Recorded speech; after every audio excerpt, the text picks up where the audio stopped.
जरा वीडियो वेखियो,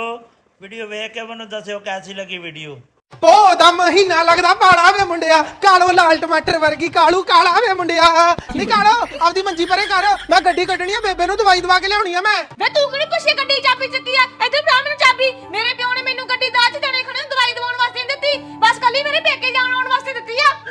ਬੇਬੇ ਉਤਰਿਆ ਥੱਲੇ ਗੱਡੀ 'ਚ ਤਾਂ ਤੈਨੂੰ ਤੇਲ ਚੜੂਗਾ ਆਪਾਂ ਸਾਈਕਲ ਤੇ ਜਾਂਦੇ ਨਾਲੇ ਗੱਲਾਂ ਮਾਰਦੇ ਜਾਵਾਂਗੇ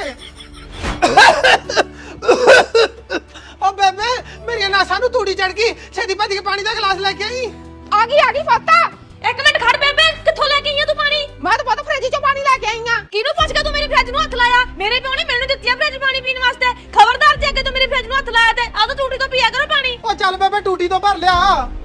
ਬੇਬੇ ਆ ਦੇਖ ਅੱਜ ਦੁੱਧ ਵਾਲੇ ਨੇ ਪੈਸੇ ਦੇਤੇ ਨਾਲੇ ਤਾਂ ਹੁਣ ਮੈਂ ਤੈਨੂੰ ਨਵਾਂ ਸੂਟ ਲਿਆ ਕੇ ਦਊਂਗਾ ਨਾਲੇ ਆਪਣੇ ਘਰ ਦਾ ਨਾ ਥੋੜਾ ਜਿਹਾ ਸਮਾਨ ਮੁੱਕਿਆ ਪਿਆ ਆਪਾਂ ਉਹ ਲੈ ਕੇ ਆਉਨੇ ਆ ਇੱਧਰ ਫੜਾਵੇ ਪੈਸੇ ਉਹ ਤੁਸੀਂ ਚੌੜੇ ਹੋ ਕੇ ਮੇਰੇ ਪਿਓ ਤੋਂ 5 ਲੱਖ ਰੁਪਇਆ ਫੜ ਲਿਆ ਸੀ ਨਾ ਉਹਨਾਂ ਪੈਸੇ ਤੁਸੀਂ ਮੱਝਾਂ ਲੈ ਕੇ ਆਈ ਸੀ ਫਿਰ ਦੁੱਧ ਵਾਲੇ ਪੈਸੇ ਦਾ ਵੀ ਹੱਕ ਮੇਰਾ ਹੀ ਬਣਿਆ ਨਾ ਓ ਬੇਬੇ ਹੁਣ ਚੰਗੀ ਰਹੀ ਆ ਉਦੋਂ ਮੈਂ ਤੈਨੂੰ ਕਿਹਾ ਸੀ ਮੈਂ ਕਿਹਾ ਗਰੀਬ ਕੁੜੀ ਦਾ ਰਿਸ਼ਤਾ ਲੈ ਲੈਨੇ ਆ ਪਰ ਨਾ ਮੈਂ ਤਾਂ ਗੱਦੀ ਲਾਉਂਗੀ ਹੁਣ ਇਹਦੇ ਵਾਲੀ ਗੱਡੀ 'ਚ ਬਹਿ ਕੇ ਜਾਂਦੀ ਆ ਮੈਨੂੰ ਤਾਂ ਹੁਣ ਇਹ ਲੱਗਦਾ ਵੀ ਇਹਨੇ ਡੰਗਰਾਂ ਵਾਸਤੇ ਆਪਾਂ ਨੂੰ ਨੌਕਰ ਰੱਖਿਆ ਹੋਇਆ ਤੇ ਗੱਡੀ ਵਾਸਤੇ ਆਪਦਾ ਡਰਾਈਵਰ